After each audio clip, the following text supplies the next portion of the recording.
So Fox News Talk.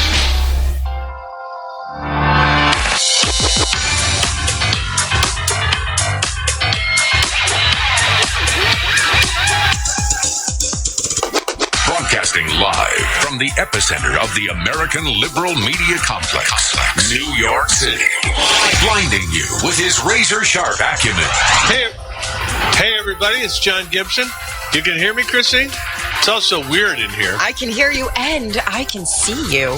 Yeah, I'm in New York. Stephen, I'm not hearing myself through the earphones. Get a little housekeeping stuff done here.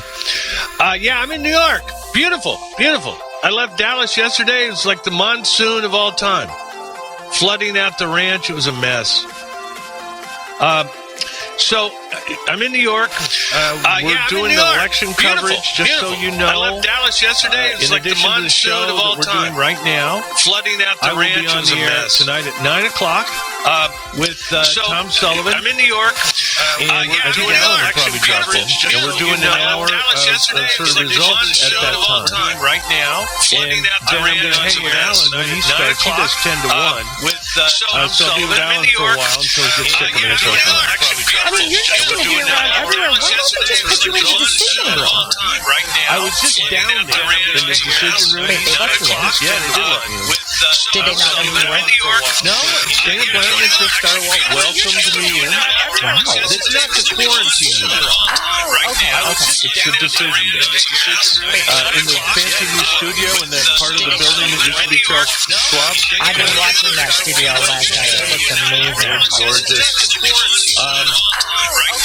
And then tomorrow morning, all of you who tune in every way that you can tune in, but at 7 a.m. Eastern, Christine and Stephen and I will be here doing an extra show from 7 to 9 a.m. Eastern of the results and, you know, who's crying and who's happy and so forth.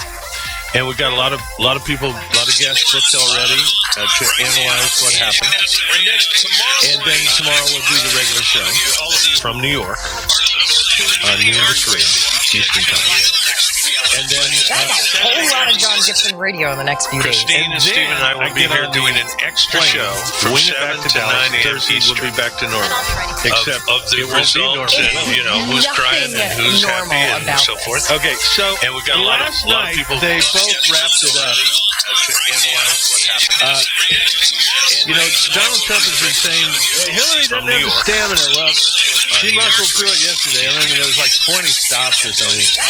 I saw her getting off the plane late at night. She looked, what would be the word? Exhausted. Back to normal.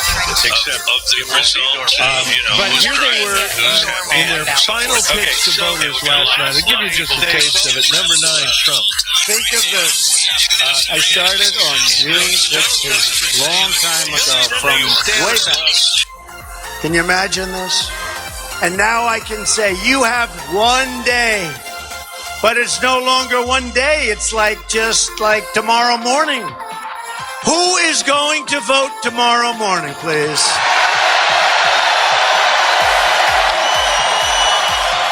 I promise you this.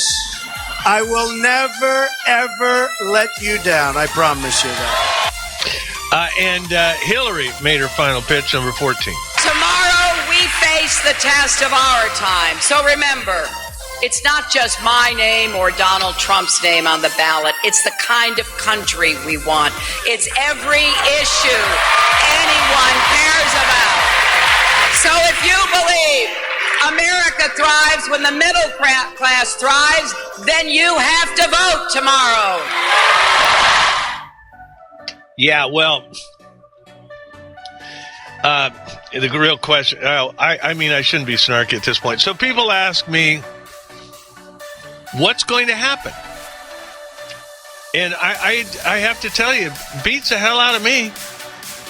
I mean, I'm looking at all the polls. I see they say, I mean, we got their cheat sheet in front of us here. You could add it up. According to the polling and the prognosticators, she's ahead. But there's also some real surgy kind of things going on for Trump. And the thing about the experts, and There aren't any around here yet, are there, Christine? Nope, not yet. Okay, I can say this. Most of the time they are right, but not always. And the reason that they sometimes miss is they don't know the country. The country is kind of a mystery to them. They're the people who are tied up in the media establishment or the DC establishment. They talk to each other, and they just don't, it's that whole big country is kind of strange to them. They fly over it and never drive through it, ever. They parachute in, they go around to coffee shops as if coffee shops tell you anything, and diners.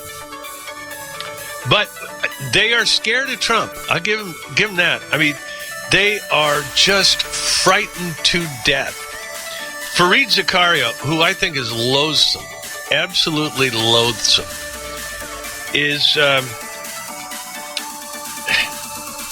he once wrote a book where he said these emerging countries shouldn't have democracy. They need economic development first. They can get democracy later. I thought that was, if somebody other than Fareed Zakaria said that, they'd be accused of being a racist.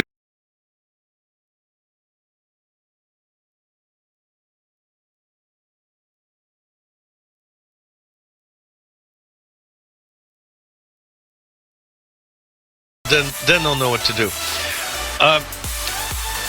Get this, he got around to, he hates Trump. And he said in the middle of this fight, I'm going to play for you. What you think of Hillary Clinton is irrelevant.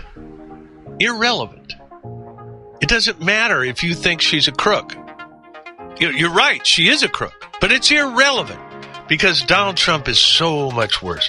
Number 35. Donald Trump is different, not just because he is obnoxious, tacky, and vulgar, or that his business dealings show him to be a scam artist. He is different because of what he believes. These then are the core views of Donald Trump, expressed over decades and confirmed by many of his actions. Racism, sexism, protectionism, xenophobia, and authoritarianism.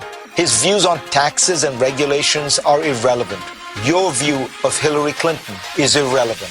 Donald Trump is not a normal candidate. He is a cancer on American democracy. And that is why I will vote against him next Tuesday. Your view of Hillary Clinton is irrelevant. You peons. The idea that you would object to people enriching themselves off their government service to the tune of hundreds of millions of dollars. The Clintons have raked in personal money. Set aside the foundation for a moment.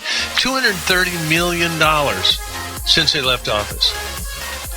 They didn't buy a network like Al Gore did and then sell it and make $200 million. They've been selling influence and selling access. And people like Fareed Zakaria think that is irrelevant. Why do they think it's irrelevant? Because they're part of that system too.